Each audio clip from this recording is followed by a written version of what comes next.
নেওয়া উচিত, অথচ কালকে এরকম ফাইনালে এরকম জয়, রোহিত শর্মার ব্যাটিং তার মধ্যে গুরুত্বপূর্ণ ছিল।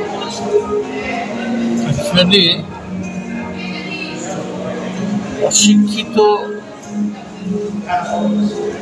লোক যখন শিক্ষিতের মতো কথা বলে তখন খারাপ লাগে না,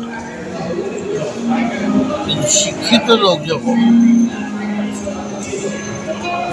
অশিক্ষিত, অসভ্য, অভদ্র, ইতরের মতো কথা বলে তখন মানুষ সৌগত কি বলতে চেয়েছিলেন আমি বলতে পারবো না, তবে আমরা স্পোর্টস মিনিস্টার ছিলাম,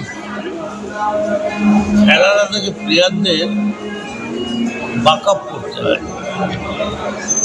তাদেরকে মানে পুরোপুরি চাপলে ভালো খায়ও, ভালো খেললে প্রাইজ দেবো, অ্যাওয়ার্ড দেবো, কিন্তু কাউকে ডিমোরালাইজ করা হয় না।